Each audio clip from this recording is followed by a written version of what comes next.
Hello, welcome back again, brothers and sisters.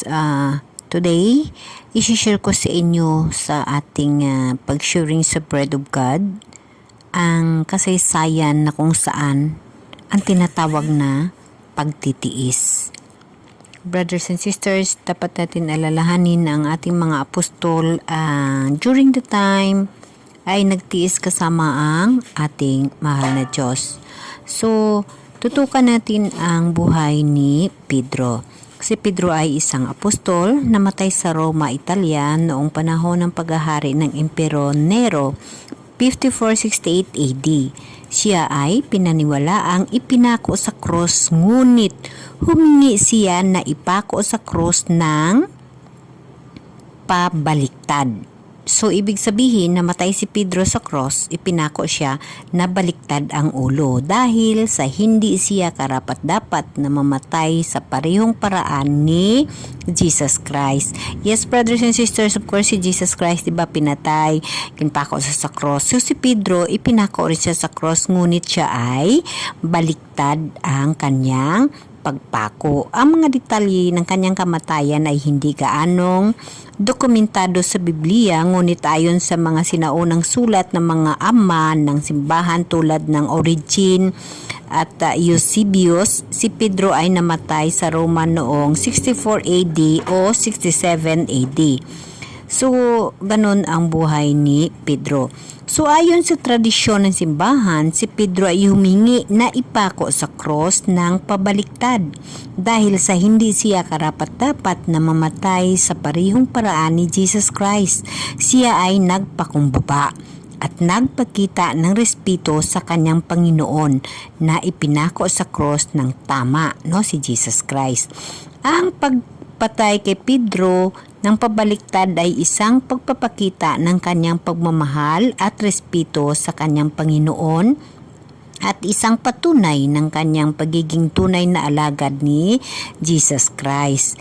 So, si Pedro ay isang mahalagang apostol ni Jesus Christ at may mga aral na ibigay at inspirasyon sa mga Kristiyano. Narito ang mga ilang mga aral ni Pedro. Si Pedro ay nagtuturo ng kahalagahan ng panampalataya sa Diyos at sa kanyang mga pangako. Yes, brothers and sisters, kailangan natin magtiwala sa pangako ng mahal na Diyos dahil alam natin lahat na siya ay darating for the second coming. So, dapat nating paghahandaan yon, yung tinatawag na kanyang pagbalik upang maghukom. Pagmamahal. Si Pedro ay nagturo ng kahalagahan ng pagmamahal sa kapwa at sa Diyos. Yes, brothers and sisters, lahat tayo may obligasyon sa ating kapwa. Pagmamahal mula sa puso dahil ang Espiritu Santo ng Diyos ay nasa atin. Pagpakumbaba. Ang pagpakumbaba ay isa sa itinuturo ni Pedro, ang kahalagahan ng pakumbaba at pagrespeto sa iba. Yes, brothers and sisters, wag nating laging kalimutan na kahit ano pa naman tayo, kailangan natin magpakumbaba. Huwag tayo magyabang kung anong mayroon tayo. Lagi natin tatandaan ang mga bagay sa mundo ay lilipas lamang. Pagtitiis.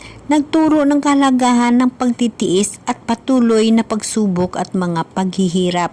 Yes, brothers and sisters, karamihan sa atin nagsasabi na magtiis ka, magtiyaga ka, kaya mayroon tayong pupuntahan, lalong-lalo pa pag ang ating panampalataya sa mahal na Diyos ay totoo. Pagtiisan mo ang mga bagay na nangyayari sa buhay mo. Dahil pag ikaw ay magtagumpay, makasama mo ang Diyos.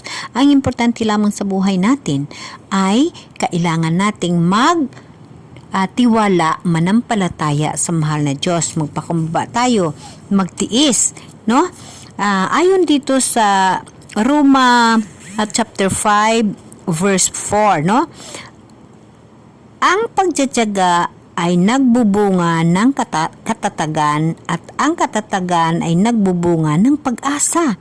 Hindi tayo nabibigo sa ating pag-asa sapagkat ang pag-ibig ng Diyos ay ibinubuhos sa ating mga puso sa pamagitan ng Espiritu Santo na pinagkaloob na sa atin.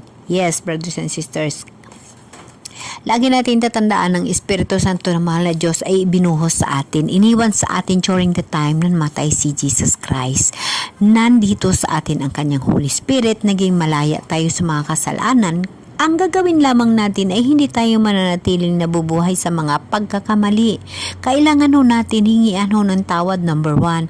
The first things to do talaga, brothers and sisters, no, na upang ang communication mo, ang relasyon mo sa mahal na Diyos ay tinatawag na matibay, sa tuwing araw-araw ng lahat, sa pagising mo sa umaga, magpasalamat ka sa mahal na Diyos sa mga bagay at panibagong buhay ibinigay sa iyo.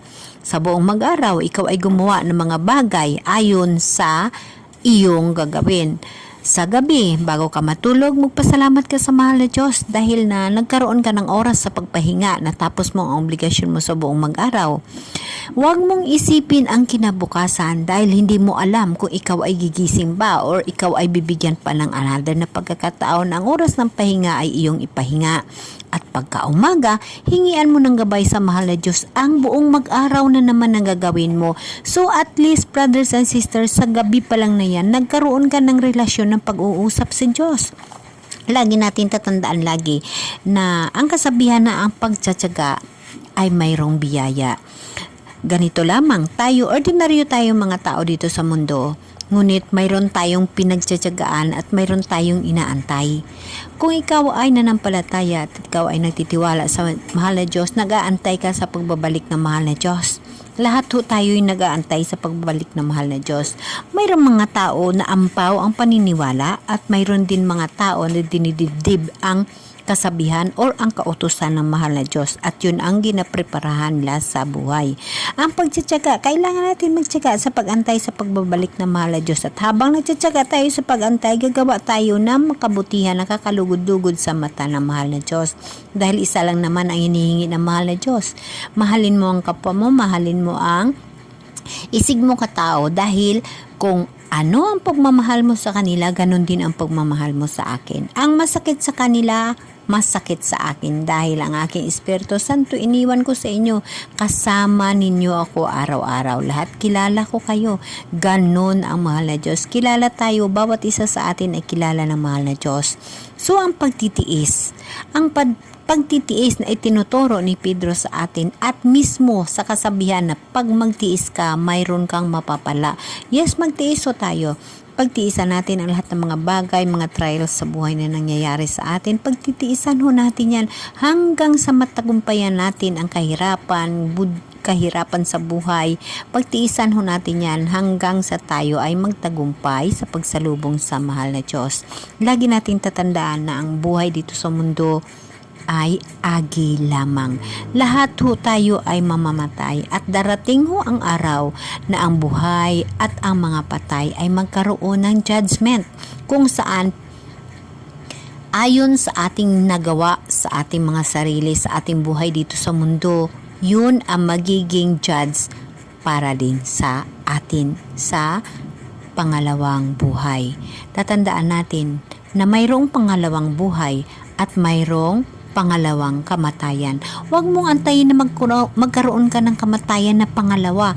Ang unang kamatayan ngayon ay namamatay, nag-aantay sa pag-judge na mahal na Diyos. After sa pag-judge na mahal na Diyos, ang magtatagumpay ay mabubuhay muli at ang hindi magtatagumpay ay mananatiling patay. Patay sa kahirapan, patay sa kung anumang punishment na ibibigay ng mahal na Diyos. Lagi nating tatandaan na darating ang araw na magkaroon tayo ng bagong lupa at bagong langit.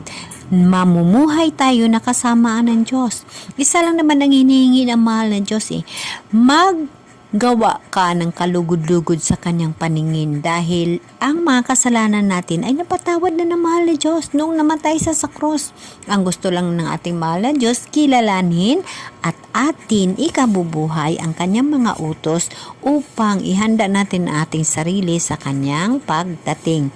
Brothers and sisters, lagi nating tatandaan na sa ngayong panahon sa pitong trompeta ng angel or sa sa pitong mangkok na anghel na ibubuhos sa langit, na sa approaching of 6 tayo. Sa dami-daming pangyayari sa mundo, that is a sign na malapit na magdating ang ating mahal na Diyos. Amen? Amen.